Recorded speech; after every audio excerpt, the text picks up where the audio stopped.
No one could stand between me, not even the gods. 용암액 매진시킨 놀란 감독이 비친 신작 오디세이. 18m의 로봇 거인을 직접 제작한 데다 아이맥스 필름 길이만 640km에 다다르는 놀란 감독의 광기가 돋보이는 신작. 3000년 된 대서사실을 현대기술의 스크린으로 옮겨낸 이 걸작을 몇 배 더 재미있게 즐길 수 있는 비하인드 한 번에 정리해봤습니다.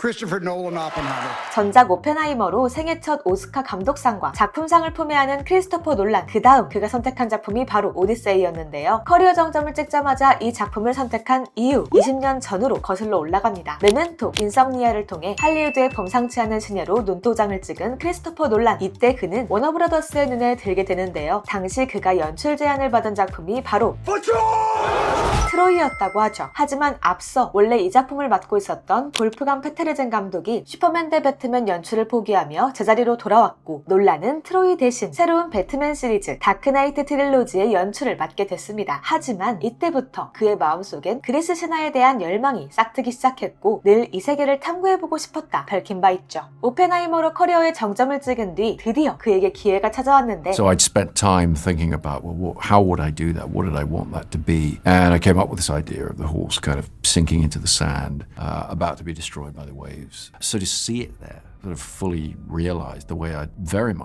imagined it, it was a special one. 기원전 8세기경 쓰인 고대 그리스 문학이자 서양 문학의 근원을 이루는 신화, 오랜 세대에 걸쳐 사랑받은 대서사시 오디세이아를 스크린에 옮기는 대형 프로젝트에 도전할 수 있었던 것. We wanted the film to feel like a recognizable world to people, even though it was going to be ancient Greece. 태초의 고전을 가장 현대적인 방식으로 영화화하기를 택한 놀란 감독은 이 걸작이 왜 여태까지 현대 영화의 일부가 되지 못했을까? 감독으로선 그 지점이 늘 흥미로웠다고 밝힌 바 있는데요. 감독의 입장에선 이전에 소개되지 않은 미지의 세계를 관객에게 처음 안내할 수 있는 기회였기에 오디세우스의 모험에 기꺼이 뛰어들길 택했다고 전했죠. 그렇다면 3000년 전 24권짜리 대서사를 어떻게 3시간으로 압축해냈을까요? 그 과정은 의외로 단순했으니 놀란 감독은 원작을 다시 읽은 뒤 오디세이를 정의하는 것들의 목록부터 만들었다고 합니다. 키클롭스, 사이렌 등 사람들이 오디세이 하면 떠올리는 이미지와 실제 원전의 디테일 사이에서 균형을 잡아가며 영화의 뼈대를 만들어갔죠. 그를 바탕으로 6개국 이상의 로케이션, 6개월에 걸친 대장정의 촬영이 이어졌는데요. He's just decided to shoot like 9 movies in the space of the same, like there's a normal shoot. 그중 상당 부분이 실제 바다 위에서 이뤄졌습니다. I don't have to pretend like I'm on a boat. I'm on the boat. You know, like we are at sea. 놀란 감독은 이를 원시적인 경험이었다고 회상했는데 CG에 기대지 않는 철학으로 유명한 감독답게 실제 항해가 가능한 노르웨이의 고대 선박 드라켄호를 그대로 공수해온 것. 절반은 배우, 절반은 선원을 태운 배를 타고 망망대해에서 4개월간 촬영을 이어갔고요. 성난 바다를 표현하기 위해 소방호스를 동원, 제트스키를 탄 스턴트 코디네이터들이 배 주변을 빙빙 돌며 실제 소용돌이와 물보라를 만들어냈다고 하죠. 그를 담아낸 촬영이 더 광기라는 사실. 오랫동안 아이맥스 카메라를 애용해왔던 놀란 감독, 이번엔 아예 영화 전체를 아이맥스 필름으로만 촬영해 화제를 모았는데요. For me, it's been my long-held dream. I've been really since I was about 16 years old to do an entire film on IMAX. 장대한 이야기인 만큼 그가 오랫동안 꿈꿔온 도전을 마음껏 펼치기에 딱 좋은 작품이었다는 후문. 그런데 여기서 아주 큰 문제를 마주하게 됩니다. 바로 아이맥스 카메라 특유의 엄청난 소음이었죠. My first time working on IMAX was with Chris, and I remember thinking, gosh, it's loud. 어마어마한 양의 필름이 한꺼번에 카메라를 통과하면 소음이 발생하는데 맷 데이먼에 따르면 얼굴 앞에서 믹서기가 돌아가는 느낌이었다고 합니다. 근접 촬영과 깔끔한 대사 녹음은 필수였기에 놀라는 아이맥스 기술자들과 머리를 맞대기 시작했고, 그렇게 탄생한 게 바로 방음 케이싱, 블림핑 시스템이었죠. We had gone to IMAX and sort of challenged them to create new cameras that were quiet, or at the very least create a blimp that would baffle the noise of the camera. 그런데 여기서 또 하나의 문제가 발생합니다. 케이스를 씌운 카메라 무게만 무려 300파운드, 136kg에 다다랐기 때문이죠. 이를 옮기고 세팅하는 데에만 많은 인원이 필요했던 건 물론 카메라가 너무 커서 배우들이 서로 눈을 맞추며 연기하기도 어려운 상황이 발생했는데요. 놀란 감독은 이를 바로 해결해버렸으니 렌즈 주변에 거울을 설치해 잠만경의 원리로 간접적으로나마 배우들이 서로를 마주볼 수 있게 만든 것. 덕분에 배우들은 서로 눈빛을 나누며 섬세한 연기를 펼칠 수 있었습니다. 오디세이는 필름 길이만으로도 큰 화제를 모았는데요. 이번 영화에 사용된 필름 길이는 약 640km로 토론토에서 뉴욕까지의 직선거리보다 더 길다는 사실, 무게만 362kg이 넘는다고 하죠. 흥미로운 사실 하나 더, IMAX 카메라 특성상 3분마다 필름을 교체해야 했는데요. 이를 위해 카메라 어시스턴트가 굉장히 빠르게 필름을 교체하는 훈련까지 받았다고 합니다. Even with the size of the camera, you just feel like the machine would move slower and it just moves faster than if you were shooting it on an iPhone. 덕분에 현장의 흐름이 끊기지 않았다고 하죠. 놀란 감독은 과거 IMAX 카메라를 사용하며 촬영 중 카메라를 꽤 많이 파손시켰던 일화로 유명한데요. 풀 IMAX 촬영이었던 이번 작품에선 단 한 대의 파손도 없이 무사히 촬영을 마쳤다고 합니다. 그도 그럴만한 게 카메라 한 대에 50만 달러, 한화 약 6억 8천만 원에 이른다고 하니 극진히 모셔야 하는 장비인 거죠. 때문에 영화는 제작 단계에서부터 무조건 IMAX로 관람해야 하는 대작으로 소문이 났는데 북미에선 예매 오픈일이 무려 1년 전, 이땐 영화 촬영이 끝나지도 않은 시점이었지만 오픈하자마자 매진을 이루며 관객의 뜨거운 기대를 그대로 증명해냈죠. 놀란 감독의 이름만 믿고 뛰어든 게 관객뿐만은 아니었으니 맷 데이먼의 캐스팅이라도 유명합니다. Chris told me he wanted to give me the lead in a film, and I immediately just blurted out yes. And then he said, "Don't you want to hear what it is?" And I said, "Sure." 어떤 영화인지 놀란 감독의 설명도 듣지 않고 그저 그의 신작이라는 이유 하나만으로 출연을 결정한 것. 하지만 그의 앞엔 오디세우스 못지않은 험난한 여정이 기다리고 있었으니 Chris looked at me and he goes, "This is going to be a hard movie." And I said, "Yeah, I know." And he goes, "No, this is going to be a really hard movie."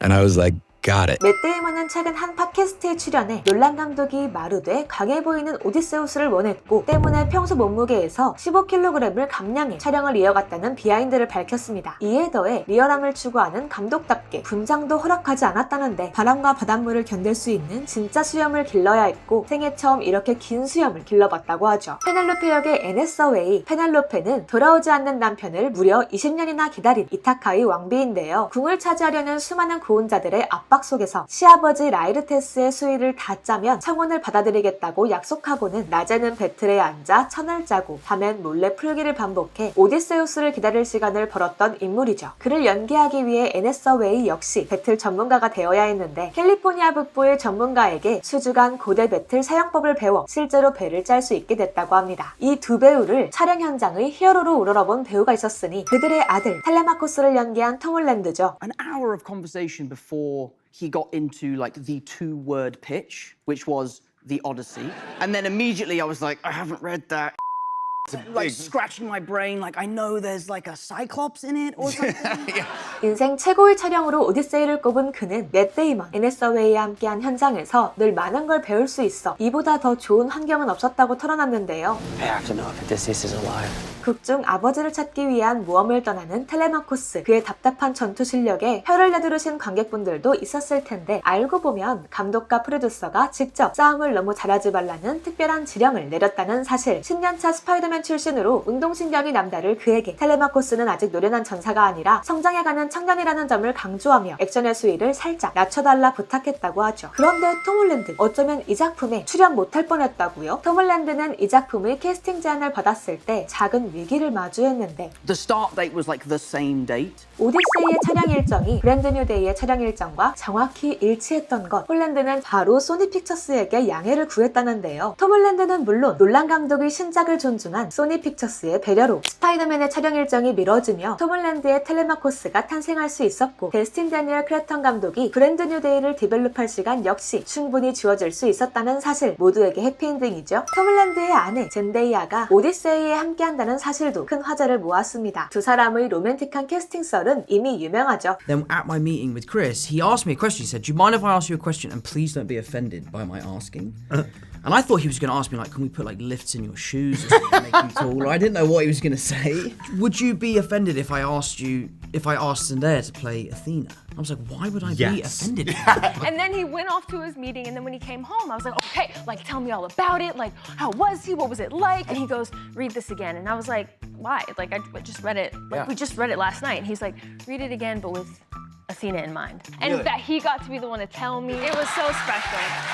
초호화 캐스팅으로 화제를 모은 오디세이. 그런데 모두가 놀란 감독의 러브콜에 바로 예스를 외친 건 아니었습니다. 놀란과 이미 테넷을 함께한 로버트 패틴슨은 작품에 대한 이야기를 듣고 대본이 진짜 궁금하네요 라고 답했다고 해요. 그러자 놀란 감독이 한 말이 꽤 재밌는데요. 대본을 읽고 싶다고? 다른 배우들은 그냥 하겠다고 했는데? 라 답했다는 농반진반의 에피소드를 전하기도 했죠. 오디세이는 실제 오디세이아의 배경이 된 섬 파비냐냐에서 촬영됐습니다. 오디세우스와 선원들이 외눈박이 거인을 만나기 직전 머물렀다고 전해지는 바로 그 장소인데요. 이곳에 자리한 산타 카테리나 성이 극중 이타카의 배경이 됐죠. 여기서 재미있는 사실 하나. Normally if you're doing a Hollywood movie, the base camp is 10 seconds away from the set. When you're shooting a Chris Nolan movie, it's like, that's a 45-minute hike in sandals. 등산로를 제외하고서 산타 카테리나 성으로 향하는 길이 아예 없었고 도로 건설 허가도 나지 않았다는 점. 결국 제작진은 케이블카와 헬리콥터로 장비를 날랐고 2주에 가까운 시간 동안 매일 45분씩 강제 등산을 해야 했는데요. 한여름 촬영이 아니었던 게 어찌나 다행인지요. 그뿐인가요? 마블 세계관에서 나고 자란 톰 홀랜드마저 촬영장의 어마무시한 규모에 처음 도착했을 때 길을 잃을 정도였다는데 There was thousands of people in costume. Hundreds of boats lined up. The Trojan horse was listing in the water. My God. And I got up there and was like, there's no crew. It was like I had gone back in time. 영화 세트장이 아니라 역사를 재현한 행사장에 온 느낌이었다고 밝히기도 했습니다. 실제로 촬영 당시 트로이 도시를 통째로 만들어낸 논란의 스케일에 모두가 혀를 내두르기도 했는데 엑스트라 2,000명을 거뜬히 수용하는 3,000평이 넘는 세트에 아테나 신전으로 향하는 돌계단은 전부 손으로 쌓아올린 디테일을 자랑했죠. 영화의 상징 트로이 목마도 실제로 제작되었습니다. 높이 10.7m에 무게만 무려 3.6톤. 여기에 고대 그리스의 디테일을 살렸는데 바퀴가 달린 목마 대신 포세이돈에게 바쳐진 제물로 파도에 쓸려와 모래사장에 반쯤 묻힌 형태 그대로를 재현해 제작. 트로이인들이 이 거대한 목마를 직접 끌고 성 안으로 들어가는 그림을 완성해냈는데 아무래도 진짜 목마이다 보니 촬영 중 계속 끌려다니는 바람에 곳곳이 파손되기 시작했고 미술팀이 밤새 수리한 덕에 스케줄 밀림 없이 겨우 촬영을 마칠 수 있었다고 합니다. 이 정도로 실물에 집착하는 놀란 감독, 대체 로케이션은 어떻게 골랐을까요? 제작진이 밝힌 놀란 감독의 원칙이 하나 있었으니 로케이션 팀이 장소를 찾아오면 놀란 감독이 고정적으로 묻는 질문이 하나 있었다고 합니다. 여기서 촬영한 사람이 있었나요? 이에 현지 가이드가 없다고 답해야 비로소 촬영 오케이가 떨어졌다는데요. 그 어떤 스크린에도 비춰진 적 없던 미지의 풍경을 관객에게 처음으로 보여주고 싶은 놀란 감독의 야망이 돋보이는 대목이죠. 이렇게 발견한 장소가 바로 키클롭스의 동굴입니다. 그리스의 실제 유적 네스토르 동굴에서 촬영했는데요. 이 외눈박이 거인마저 CG가 아니라는 사실도 화제를 모았죠. 약 18m 크기의 거대한 애니메트로닉스 퍼펫을 제작해 촬영을 진행했고 인터스텔라에서 타스의 목소리를 연기했던 빌 어인이 키클롭스의 목소리를 맡아 촬영에 함께했습니다. 그런데 무엇보다 쉽지 않았던 건 동굴 내 촬영 현장이었다고 해요. Cave mouth, there were bees that lived in the ground right there, and there was like a curtain of bees that you had to walk through to get into that cave, and you can actually hear them buzzing in the movie. 동굴 입구엔 벌떼가 들끓었고 양들의 냄새도 지독해 여러 어려움을 감수해야 했는데요. Past the Cyclops, we go out with the sheep, and crawling through the sheep shit was pretty, 아이러니하게도 덕분에 현장의 리얼한 공기가 화면에 그대로 담길 수 있었죠. 여기에 키클롭스에게 잡아먹히는 병사들 역시 CG가 아니었다는데 3D 프린팅으로 뼈대를 만들고 피주머니를 넣은 실리콘 미니어처를 제작해 촬영을 이어갔다고 하죠. 오디세우스가 식인거인 종족 라이스트리고네스와 마주하는 이 장면 역시 CG를 사용하지 않았다는데 거인 병사 역엔 키 2m 이상의 스턴트 배우들을 캐스팅했고 오디세우스 일행엔 단신 스턴트 배우들을 세웠습니다. 실제 맷 데이먼의 대역은 키 137cm의 스턴트 우먼 데빈 돌턴이었는데요. 특수렌즈와 정교한 카메라 워크, 강제 원근법 등 다양한 촬영 기법을 사용해 리얼한 전투 장면을 만들어냈다는 것. 믿고 듣는 음악 비하인드도 빼놓을 수 없죠. 테넷, 오펜하이머에 이어 다시 한번 놀란 감독과 호흡을 맞춘 루드비 고란손. 그런데 이번엔 감독의 독특한 주문이 있었다고 합니다. 바로 오케스트라를 쓰지 말라는 것. 이유는 단순했으니 영화의 배경이 된 고대 그리스엔 오케스트라가 존재하지 않았다는 거죠. 대신 고대 리라와 아울로스 피리, 청동징 등 고대 그리스 악기를 특수 제작해 청동기 시대의 음색을 구현했고 We had to read lots of ancient source material and try and work out how they did it. 보철이나 에어컨 실외기 등에서 채집한 소리로 사운드 트랙을 완성했습니다. 개봉 전 루피타 뇽어가 헬레네 역에 캐스팅되면서 고증에 맞지 않는다는 역풍을 맞기도 했는데요. 놀란 감독은 이후 인터뷰를 통해 오디세이의 헬레네에게 중요했던 건 단순히 외모의 아름다움만이 아니라고 밝혔습니다. 인물의 강인함과 품위, 밑바닥에서부터 끌어오르는 감정을 표현할 절제력을 갖춘 배우가 필요했고 그런 의미에서 뇽어는 헬레네 역의 유일한 선택지였다고 밝힌 바 있죠. 그간 수없이 해석되고 재창조되어 왔던 작품을 자신만의 방식으로 스크린에 펼쳐낸 크리스토퍼 놀란. 여러분은 이 작품 어떻게 보셨나요? 댓글로 공유해주세요. 오늘 영상 유익하셨다면 구독과 좋아요 부탁드리고요. 우린 다음에 또 다른 영화 이야기로 다시 만나요. 안녕.